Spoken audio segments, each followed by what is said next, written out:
មេឃនេះស្រទទុំទួញយំស្រណោះភាសឹករងគ្រោះជំលៀងចាងឋានធ្លាប់ជួបជុំត្រនំសុខសានអីលើគ្រប់ប្រានច្រកក្នុងជុំរំ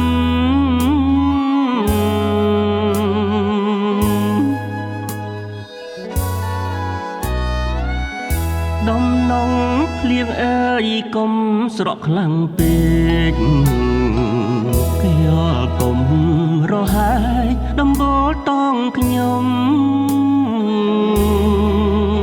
សងគ្រាមឆ្លៀនពៀនទុកតងសែនធំហើយណាំងស្ត្រូវពាត់ជុំស្រះលួងបនឡា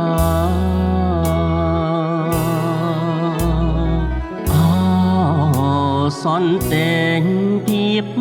អែយដងហើយហើយនៅទីណាគុំពុងឈឺចាប់ខ្លោចផ្សាសូមឲ្យអ្នកមានចេស្តាមកតវ៉ាការពារផង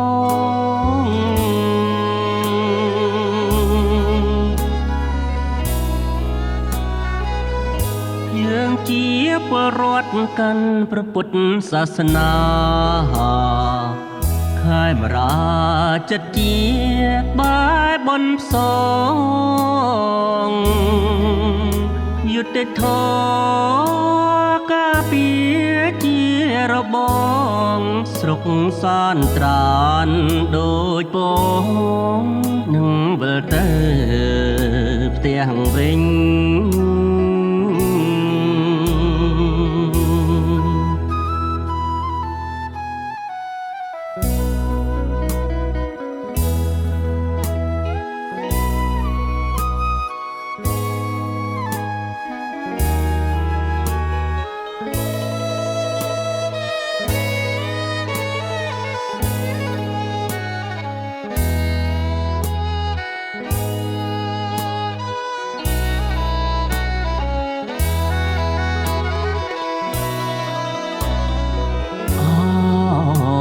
សន្តែងភាព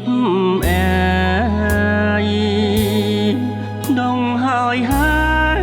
នៅទីណាគុំពុងឈឺចាប់ខ្លោចផ្សាសូមឲ្យអ្នកមានចេស្តាមកតវ៉ាការពារផង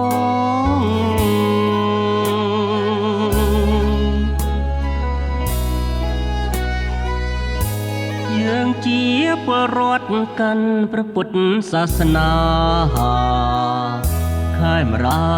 ចិត្តជាបែបនផ្សង